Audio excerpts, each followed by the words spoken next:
Hello and welcome to Audiobook Connection, behind the scenes with the creative teams. I'm Becky Parker Geist and I'm your host. Audiobook Connection is your place to learn about the audiobook creative process in discussions between the authors, narrators, producers, and post-production teams that bring them all together, as well as guests who have listened to the audiobooks and have questions for the creative teams. This podcast is sponsored by Pro Audio Voices, helping great stories come alive through audiobook production and marketing. Hi, I'm Becky Parker Geist. I am the host of the Audiobook Connection podcast, Behind the Scenes with the Creative Teams. I'm also president of Bay Area Independent Publishers Association and the CEO and founder of Pro Audio Voices and Amplify Audiobooks, where we provide audiobook and podcasting production, distribution, and marketing. And today I have with me Dr. C. Daniel Miller.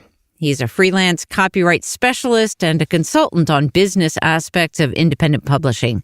He helps clients navigate copyright issues in their manuscripts, offering strategies to minimize or eliminate risks when using third-party content. Additionally, he secures permissions for the use of copyrighted materials and oversees large-scale copyright permissions acquisition projects. Dan, welcome. Thank you. Thanks for having me. Yeah.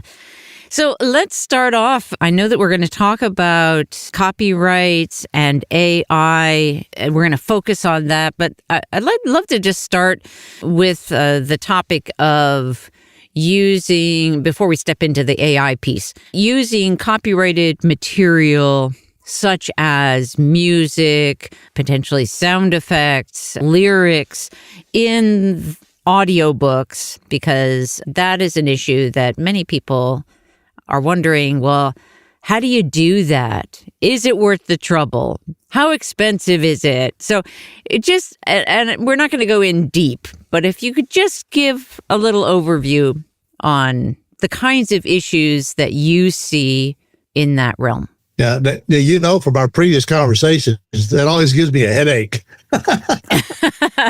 I do know, yes. We have tales to tell. Yeah, because we have done this together. Yes. So, I've done quite a few of getting lyrics, because that's the more typical audience that I have for that. And we baby boomers are notorious for wanting to include lyrics in our memoirs. So that's where I hit it most often. And quite honestly, I try to talk people out of it. Now, it's okay to use the title of the song. That could not be copyrighted. So I say, well, just refer to the title of the song and the artist and move on. If they insist, then, okay, we start down a long process. And there was one I had, the name of the song was Semper Fi. I looked it up, and there were 78 different songs, all with that same title. So I had to find the right one by the right artist at the right time. Part of the problem with lyrics is there are multiple owners. So if you have two songwriters, they own a percentage. And then if they have two music publishers, then you have two more. So that'd be four. The worst one I had was one of the songs by Queen, Bohemian Rhapsody. And anyway, so there were 5 writers and there were 2 publishing companies.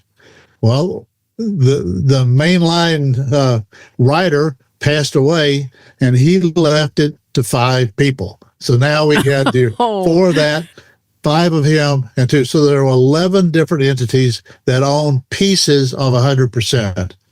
So tracking all those down is where the real challenge is, and getting somebody to respond. The Semper Fi one, it was only a 10-year-old song, but the guy going through 4 different agents over that 10-year period. And just trying to find out who owns the rights is a challenge. Now, on the music side, it's a whole different set of licenses for that. And, you know, you're syncing it with the audio and everything else. So there's 2 or 3 different kind of licenses, and you have to find out who owns those pieces and go after permission. The other thing that I'm encountering, both of the lyrics typically will have a minimum. And it's been a couple of years since I did one of those. It was like $300 for the minimum for the song lyrics.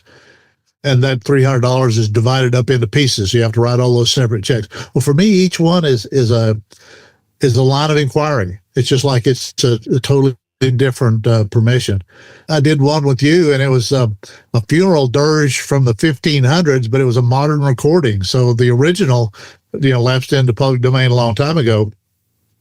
But to get the rights to that, and I think it took me like 4 months to finally get everything signed on the dotted line for you on that one. So they're time consuming, they're expensive, and I'm running into them now where for a recorded piece of music, it was $1,000 minimum. So, to use 10 seconds or a minute or whatever the whole thing is, the entry point was $1,000 and could go up from there. So music is particularly difficult. And like I say, I'll try to talk you out of it if you want to use it. Right. Or find a source. And that's what you do, is you find a public domain source and you're good to go. Yeah. Yeah. And is there any, in terms of the lyrics, quoting lyrics or frankly, quoting other text, whether it's poetry or from some other book and you're giving the proper bibliographical citation, what kinds of issues should authors be aware of with those? If it's copyrighted, there is no minimum amount that you're allowed to use. That's one of the myths that's out there. Now, a publisher can decide how much risk they're willing to take. So they might decide, well, it's 200 words or whatever, but there's nothing in the language of the law that tells you. So if you're using a song lyric, there may only be 30 lines and if you want to use 2 or 3 of them, it gets into the whole area of how substantial is it. If you're doing a poem, if it's a short poem and you read the whole thing, I'm getting poetry and podcasts is one of the things I've been working on recently. And, some of them may be a couple of pages long and some of them are, 12 lines. It doesn't matter if it's copyrighted, it's copyrighted. And fair use is not something that I advocate. And I'll get into that if we start talking about AI. But my view is if it's copyrighted, go get permission. That's not one of the things you want to ask for forgiveness because it can be expensive. Right. Forgiveness comes with a price tag. Right. So those nonfiction texts that have, long lists of citations, bibliographical references, those are all people that need to be reached out to. And okay, but again, a reference is just saying, I got an idea from here or there. If they got a quote, now academic is one of those areas where fair use does come into play. So if it's a scholarly work, when you're a student, for example, then students use that all the time and they don't have to get permission. If you're the professor and you're writing a textbook on it, however, if you quote it, you need permission if it's under copyright. Mm-hmm. And that's a moving target too, is when is it under copyright? So that's the first challenge for me. Yeah. Before we move into AI, I just want to circle back to one thing that you'd said earlier where you said just name the title or, say the title. And when you do that, in an audiobook, right? Or in a book, when you hear that title, especially if it's a song which is when it's going to make the most difference, right? It's going to come to your mind anyway. So it's playing in the mind of the listener, even though it's not physically playing. So I thought that was an excellent comment. So now as we move we're well into the AI world, but there's a lot going on in terms of these questions that authors and lawyers are wrangling with, and our tech people are wrangling with around copyright in this age of AI. So let's dive in there. I'm just going to actually open the floor here and say, where would you like to begin when you start talking with authors about AI? Yeah. So what I learned. I think I'd already made the correction the time I presented to BEPA on this topic. The first one, the feedback I got said you need to go back and include more about copyright basics because people didn't have a context. So that's the first thing is what is copyright and what's it supposed to do? And the bottom line is it's supposed to encourage creativity as the whole line, by giving you exclusive rights. Now that's where AI is really coming to the fore. And this has been a big weekend. I was up at 4 a.m. this morning reading a brand new document that came out of the U.S. Copyright Office. It was part 3 in a 3-part series because I didn't know whether it was something I needed to share with you today. And basically what they're saying is when AI platforms are using copyrighted content to train their models, what's the liability? What are the issues? And essentially, it looks like it's coming down to a fair use question. And that's what Google did 10 years ago when Google, copied millions of books without anybody's permission.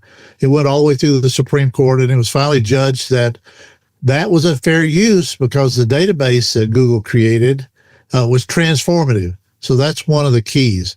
And this document that I read today, it was 113 pages and had 588 footnotes, if you could imagine. Wow. So I read all the footnotes. But anyway, basically what they're saying is the courts are going to decide. So the U.S. Copyright Office did not recommend new legislation dealing with liability for AI platforms for taking everybody's work and copying without permission.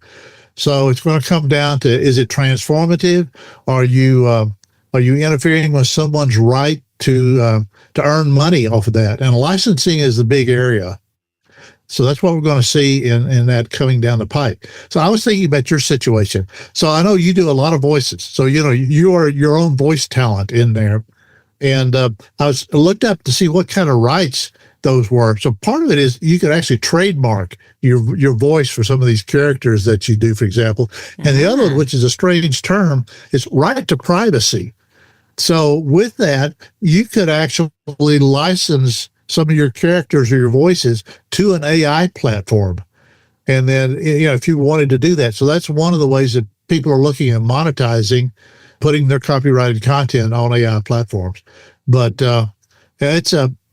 copyright is extremely complex, and you add AI on top of it. So the thing I'm focused on most is the copyrightability of works that use AI in any way, shape, or form.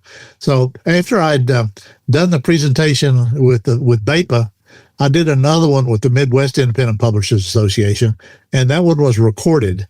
And that was my submission for filing of copyright registration to the PowerPoint presentation and my audio.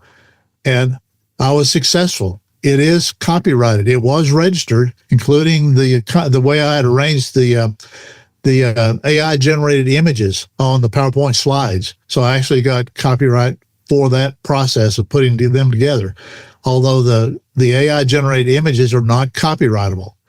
So that's part of it, is trying to figure out what is and what isn't copyrightable. And you'd have the same issue with yours if you included in an audiobook something that was AI-generated. That piece of that audiobook is actually not included under, it doesn't have copyright protection. But how do you sort that out? That's the other problem. Just like with the book now, how do you sort out what is and what isn't if it uses other people's stuff? Right. Yeah. Now, of course, my view on AI and in regards to narration is, I'm not going to. I wouldn't do any AI narration because it goes against my. I understand. I just bring it up as an option. What's right? No, it was a great example. And so I've been in lots of conversations over the last few weeks. I've been at events, author events and such, and it's been and then I've also some of those authors are like super excited about how they can just generate all this content based on their previous work, and now they're just like creating all of this content using AI.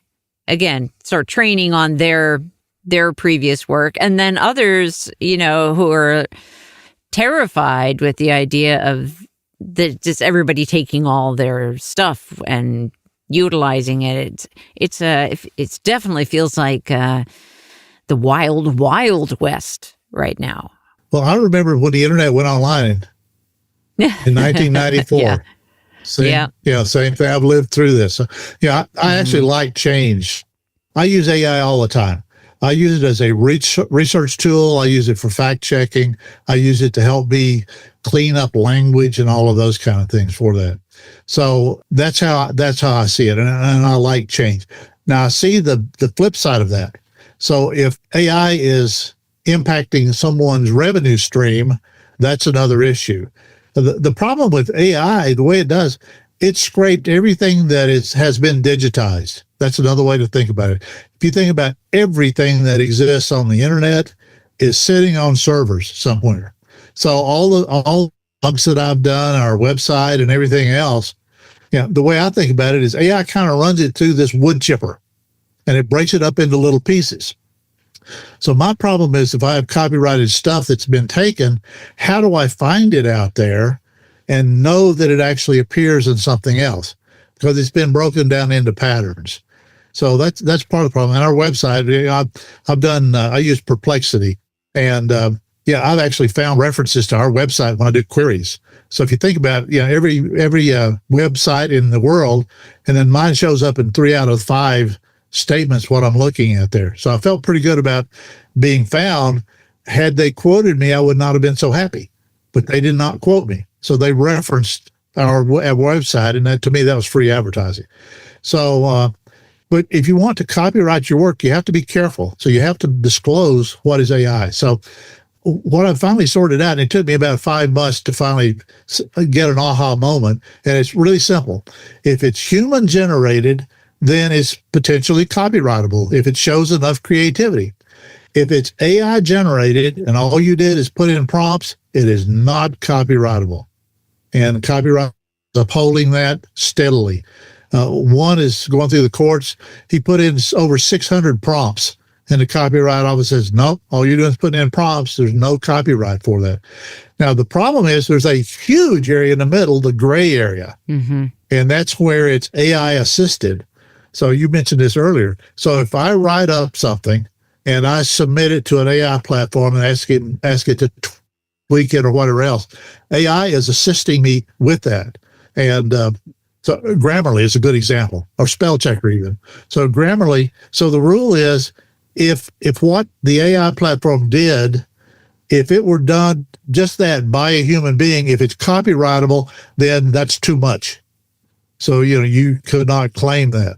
But in Grammarly, it's recommending a word substitute. The best way to think of it, and I've created a visual, and basically it's a gradient. So if you think about a gradient that goes from black to white, with white being copyrightable and black is not copyrightable, there's many, many shades of gray in the middle, and that's where it gets difficult. And if you file for an application, you have to sort that out with the examiner so that he or she will know what you actually did. And that's what I had to go through in getting my PowerPoint actually registered. Yeah. Well, let's take a short pause, and we'll be right back. Would you like to earn more from your audiobook sales?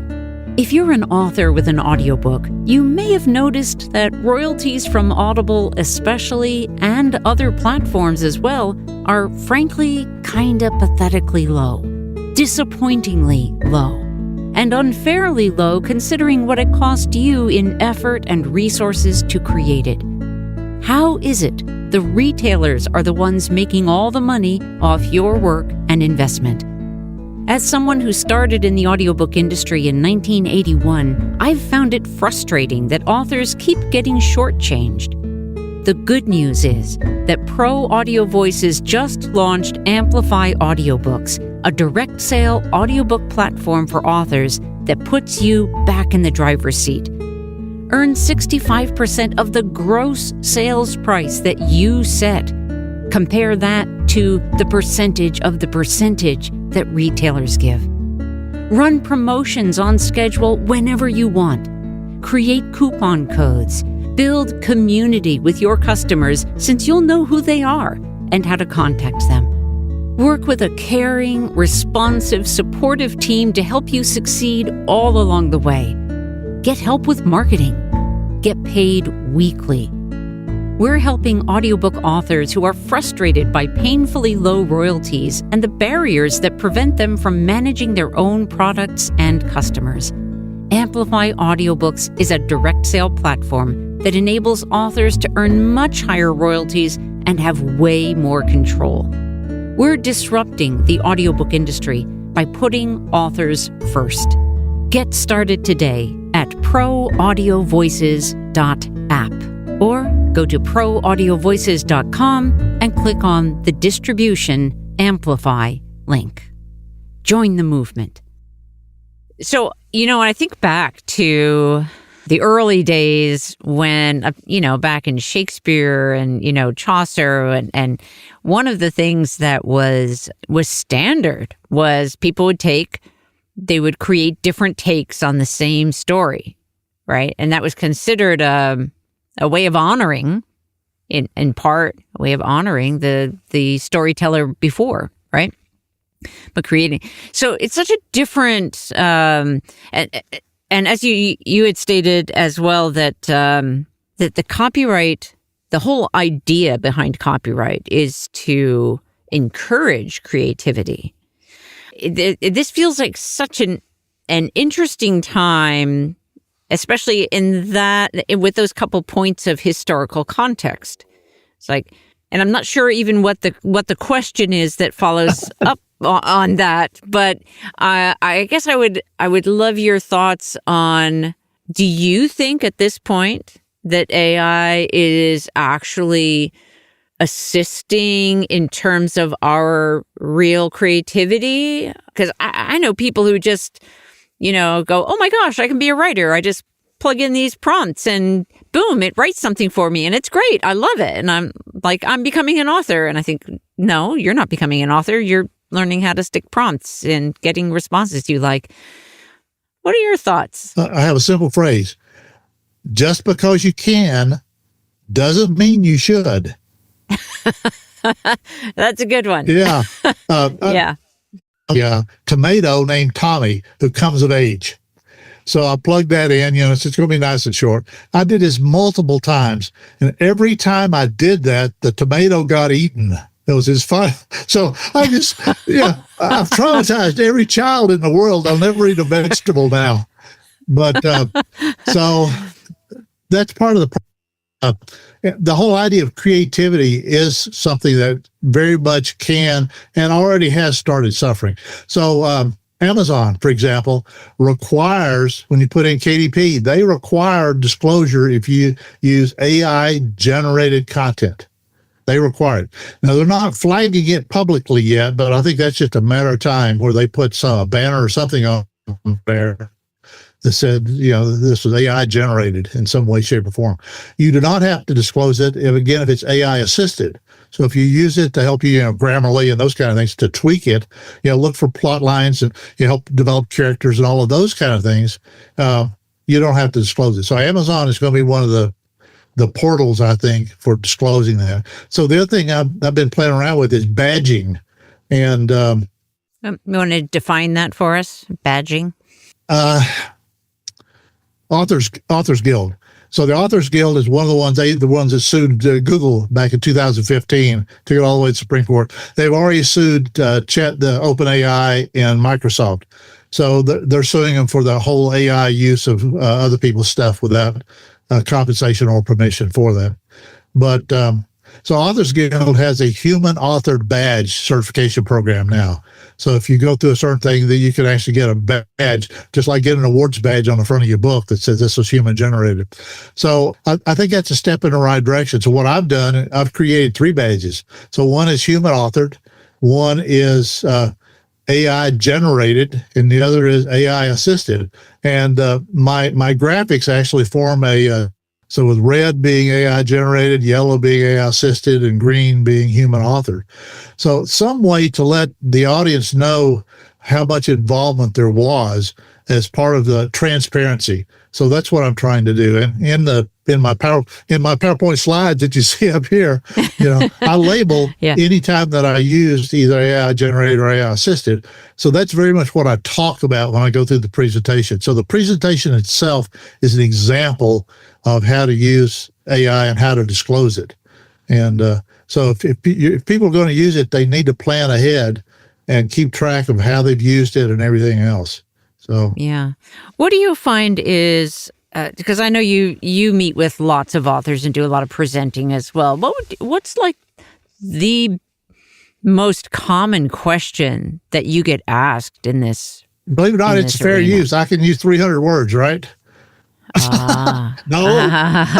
Or the author, he'll have multiple quotes in there, and none of them add up to 300 words or whatever.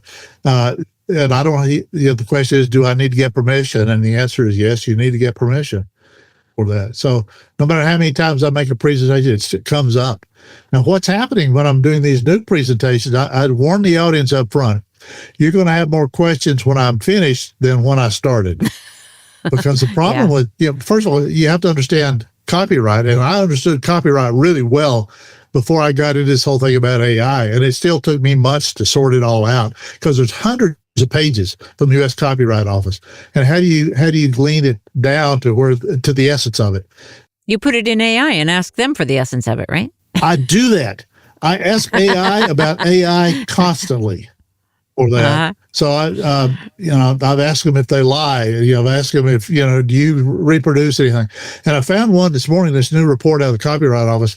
It's the RAG principle that's in there. And what it is AI is, they bring all this stuff into the database, but they will also go out and do a query just like you're doing a Google search, and they'll find current new stuff, and they may present that to you. So when they say they don't give you any copyright content, that's not true. Because my initial filing to the Copyright Office, the examiner said, that looks like a photograph. And that bothered me. So I went back and looked, and sure enough, Perplexity had actually pulled photographs from websites and put that into the finding back to me. And I'd included that in one of my slides. So I had to go back in and take all that out because I would be copyright infringing if I had used those images. So I had to black them out. But I have that as part of what I'm talking about. So you have to be very careful that you're not inadvertently infringing someone else's copyrights. Right. It seems it's a little bit like we've been presented with this new set of many bladed knives, that we if we don't learn how to use them safely and carefully, we are going to get ourselves hurt. Yes. Yeah. Like I say, it's a tool that can be used or abused. And the downside, if you infringe somebody else, they're not going to, you put their stuff in your book. Doesn't matter whether you found it on Perplexity or ChatGPT or something else. You still infringe their rights, no matter how you got it. So, right. It almost makes it easier to accidentally violate someone else's rights. Yes. So part of what I do is I'll use Perplexity, and what it does, it gives me the sources. I'll go to the source. So what it's doing, it's helping me find sources. And then I go to that original source then and verify. So the other little phrase is it's coming out of Reagan: trust but verify. So you need to verify the content and then where the content is coming from for that. So you should always do that. And one of the nice things about some of these, they actually will keep a library for you. So I can go back and look at my previous prompts and go back and actually find sources. I've had to do that. So they help with some of the record keeping on what all's involved in that. But but it's a new world out there. Yeah, it's wild, scary. It is. So much of the world is scary right now. Yeah. You mentioned that you use Perplexity. Is that the only AI platform you use? No, that's my go-to platform. In the old days, I used to Google everything. So now I use Perplexity. And Google actually, when you do a Google search anymore, often you will actually get Google's AI results. AI overview. And they give you the sources and all of those kind of things too. So I might use Google, Perplexity, and ChatGPT on the same topic. And they'll give me different answers and different sources. So, it's when I'm looking for things, like particularly when I'm trying to track down a rights holder on a work. I use that a lot to try to find contact information for authors or the heirs of authors, which is even harder. So I use it in the copyright detective work, like you see above my head. Yes. So it's a good tool for me. Yeah. Mm-hmm. Is there something about Perplexity in particular that you have found as more attractive than the other tools? It's more of a research tool. You cannot create images with it. it might give you some images back, but it will not create it, or Chat GPT. So it's just one that I got comfortable. I started out with Chat GPT, and I didn't like it because the free version I had never gave you a source. So that always bothered me. I didn't know where it was coming from. There are others. The parent of the Perplexity. I'm losing it. There's so many AI platforms out there now, but I've gotten into Canva when I'm looking at some image generation and other. So there's 4 or 5 that I use kind of regularly. As I have other needs, I'll look into other platforms because they're specialized. Like if you're dealing with music, there are certain ones that just deal with music. There are certain ones that just deal with image creation and all of that. There's some that are more for research. Hardcore research and those kind of things. So it's finding the right tool in your tool chest. So it's finding the right one. And so far that's done what I need, especially since I compare, the 3 different ones that give me, text generation, if you will. Yeah. Yeah. And I know that from having heard you speak, on this topic, I know that what you're mentioning about going and checking the sources is a really important step. Oh, yeah. Because there's a lot of misinformation that is picked up as if it's just as true as anything else. It's called a hallucination. So AI hallucinations are real. It sounds feasible, but it's not. So it makes stuff up. It's like with images. A lot of times, if you create an image that's a character, make sure they only have 5 fingers and toes on each, or only 2 arms. Because I've gotten them with extra arms and extra fingers, and the text is wrong. So it's still not there. It's getting better, but it still makes a lot of just dumb mistakes because it's a machine. Right. Not a human driving. You're just prompting. Right. And it's that information chipper as you described, right? Yeah, the wood chipper. Throwing it all together and not really noticing when it doesn't come together in a way that makes sense to us humans. Yeah. If you want to dig that into it, that new part 3 that just came out of the U.S. Copyright Office for that, it's heavy reading for that because it gets in and explains. It kind of takes this thing apart when it looks at fair use and how it actually trains and what it actually does and how it codes the information and all of those kind of things. So if you want to dig deeper into how the thing works, that part 3, but be prepared for a long, heavy read. Yeah. Would you? I'm not sure all of our listeners will be familiar with the term fair use. Would you like to define what that is meant by that? You're going to make me pull up a PowerPoint slide here, and you know what? I was ready for you. All right. As long as some of our listeners are just listeners, so just make sure you include. So what it is fair use is actually defense. So if I use your stuff and you take me to court, then I may claim fair use or whatever.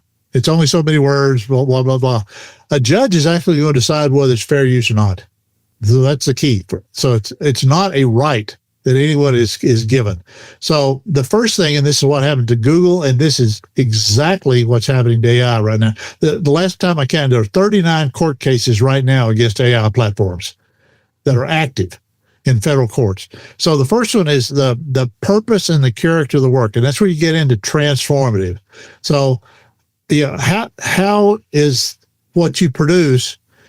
What's its nature? So in Google's case, they had scanned all these books, but it was a searchable database, and they restricted your access to it. So it only gave you little snippets. You couldn't read the whole book off of Google. So it was controlling how much access you were getting. You could find phrases in there, but they limited it.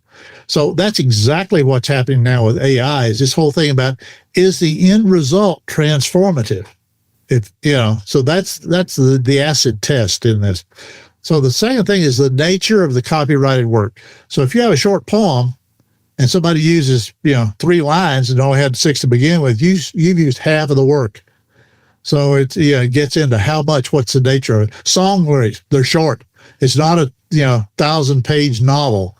It's a short work. Right. So how much of that did you use? And that's the third one, is the amount and the substantiality of what you actually used. So how much of the other person's thing did you actually use in there?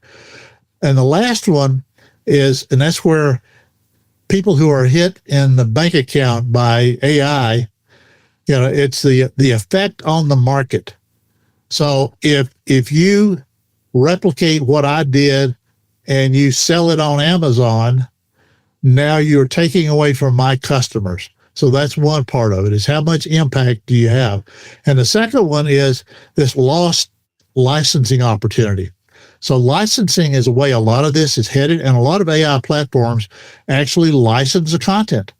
So they get permission and they compensate people up front for what that is. They don't just go out and scrape it off the internet and then use what they will, if you will. So that's the fourth piece of that, is the effect on the market. And what the U.S. Copyright Office said in this document that just came out this weekend is a lot of the cases, the AI platform will be found to be transformative. And therefore, what they have done is fair use. Some of them. And some of them are not going to be found. So there's one that's already made it through. Reuters sued a company, and I can't remember here we go. It's Ross Intelligence. It happened to be on the same slide. Ross Intelligence was an AI platform. What they did is they went in and they scraped all of Reuters' news feeds. So only Reuters. And they were trying to create an alternative news service using Reuters' own stuff. Wow, that sounds pretty dark and bad. Well, they lost. And so what happened is all the court cases bankrupted the startup. So Ross went out of business 2 years before the courts finally made any decisions on all this kind of stuff. So that's an example where it was not fair use.